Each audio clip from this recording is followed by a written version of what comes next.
You may have seen this. If you haven't, take a look at it. You have an MPC 500 from Akai Professional. MPC 500. What had happened was, man, the Akai MPC 500. Originally, the MPC 500 was supposed to be a complementary piece to your bigger MPC. You know, if you had the MPC 1000 or the MPC 2500, they expected you to, let's say if you was on the road or in a hotel room or at the park, make your, a sketch on the MPC 500, like a template, like a sketch of what you were gonna do. And then when you got home, they wanted you to then finish the project in your big MPC. That's what was the real purpose of the MPC 500.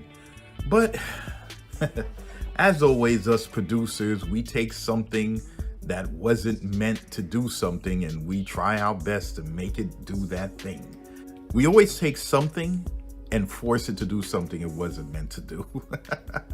But that's how hip hop was created. And that's pretty much the culture and the essence of hip hop. So a lot of the MPC 500 users took the MPC 500 and wanted that to be their main workstation. They said, you know what? Freak this. I don't give a dang about an MPC 1000, 2500, 4000. No, the 500 is going to be my main workstation. And the 500 was great because it was for a reasonable price. It was still expensive, but it was a reasonable price. Before it came, you had to drop at least, more than a G on a workstation. You know what I mean? The cheapest was the MPC 1000, which was $1,000 and change. But before that, other units was like $2,000 or $3,000. So if you were new to production and you wanted a sampler, you didn't really have that many choices if you didn't want to spend bucks. You know what I'm saying? But when the MPC 500 came out, it was about $599. So it allowed some people, you still needed some money, but it allowed you to kind of dip your foot into the hardware sampling game and at least see if you like it, So a lot of people purchased the MPC 500. And with that came mixed reviews.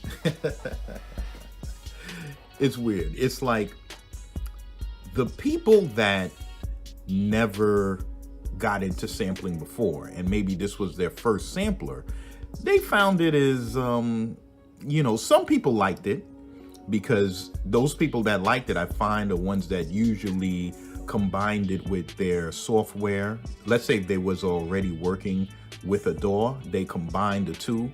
So, now they have their DAW working in unison with their hardware sampler.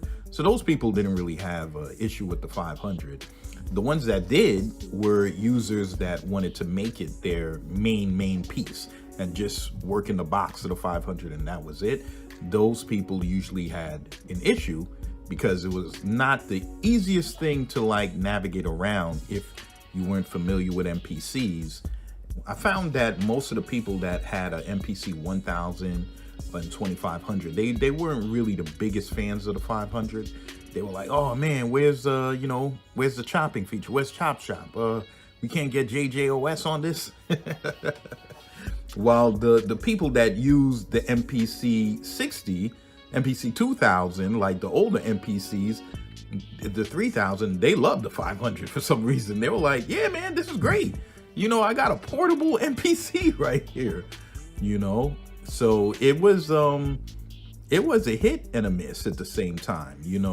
The 500, the great thing about it, it's its portability. That's the thing. It's like, even till today, it's like one of the only real portable samplers. Like you can literally go on the train and make a beat on this thing, or go into the park and make a beat with this. But it still had its mixed reviews. It had its pros as far as its portability and its cons and some of the limitations that it had.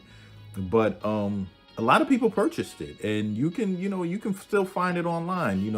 It was funny, about a year and a half ago, they was going cheap, $200, maybe some $150, $175 you could find. But now, man, they asking for $600 $499. the price is rising. The price is rising. I guess with all the vintage gear, kind of the pricing going up, like the old SP 404s and 606.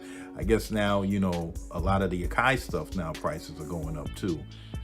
But yeah, so that's the MPC 500. What had happened was, you know, so go down low in the description and download that MPC 500 How to Make Fire Beats Fast, where I'm showing you the fastest way to chop, hands down, the smoothest way to arrange your samples, the best way to create your drum loop.